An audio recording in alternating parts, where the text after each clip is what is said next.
everyone, Pamela here with Eyes for Nature, and in today's video I thought I'd talk about our canine friends.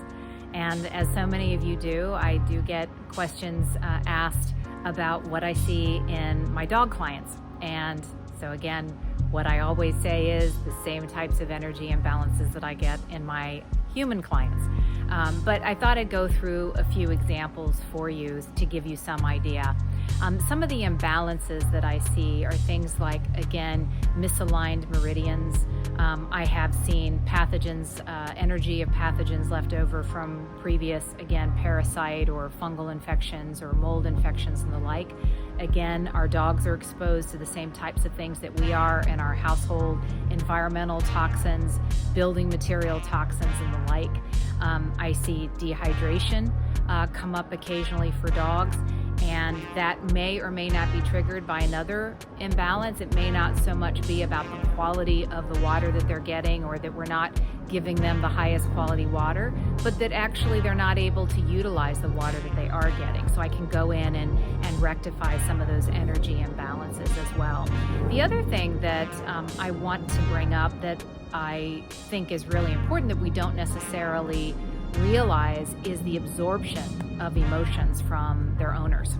And so we may not think that our dogs are aware of what's going on in our own lives, but I have seen some of my dog clients come in with actual trapped emotions that they absorbed from their human clients. And these are typically during times of great stress or trauma in us as humans, and it's not our fault. We do the very best that we can, and the beautiful news is that I can get in there and clear those, regardless if they were trapped from their own personal experience or trapped because they were absorbed from us.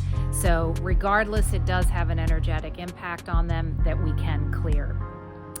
Some of the other things that I've seen are also physical emotional shock within them, again, from an experience that they had. And very often, as we know, if you adopt rescues, we don't know what their previous circumstances were. And so the great news is that I can get in there and again, release those trapped emotions from their previous life experiences. And in many cases, they become completely new dogs in a sense.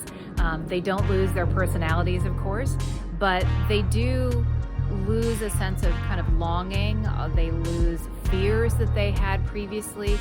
And we also see them light up like we never knew that they were capable of doing before. One of my testimonials in the website about a dog that was a happy dog. He was a settled dog, but there was still something slightly off for him. And once I cleared some of the trapped emotions from his years on the streets, the time in the streets in Taiwan, it was funny, we noticed that his tail went from a very narrow wag to now a full-on wide wag that's really cute and a perfect way of showing and being able to truly express the deep emotions that he has.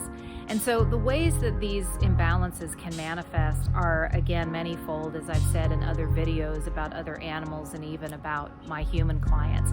I mentioned dehydration already, not just as a symptom, but as a result of some of these imbalances, but also behavioral issues. In my own dog that is a fairly recent rescue, tremendous fear. She would have fear with things that just didn't make any sense. And so when I went in, I'd find, for example, not only a trapped emotion, but I might find a trapped memory field that got triggered for her at some point in her previous life before we adopted her. We also see obsessive or excessive barking that is their way of trying to communicate, or they're reacting emotionally to a situation that they can't, of course, explain to us. And so these are some of the examples. Some undiagnosed things that have come up, again, with my own pet, where, you know, I spent many dollars in medical testing, and the vets just simply weren't able to tell what was wrong with him. But when I dug in and started doing this work, I found a lot of different energies there, energy imbalances, pathogen energies that he'd had previously that started to explain a whole host of things. Other things that will show up are allergies or food intolerances, which is very interesting because I know as dog owners, we spend a lot of time researching, as do cat owners, about the quality of the food that we feed our pets. So that, again, is something that's come up that I've been able to release or reset so that a dog or a cat can tolerate a different or the same food, rather. And so digestive issues, I covered allergies of different forms as well. So it really runs the gamut, as I've said, with other animals before. And the important thing is that we tune in with all of our pets, just like our children, if they can't explain to us what is wrong, to better understand that there is very often an energy imbalance that's there, that we can then work on as energy healers to release from the body, to realign, to reset, and watch what happens. So as always, if you're interested in more information or some of the examples of the dogs that I've worked on, hop over to my website, eyesfornature.com, and read more there. And until next time, take good care of those canines that share your household and be in tune to some of the things that they're going through or some of their emotional challenges that they have, and be sensitive to those. Until next time, blessings.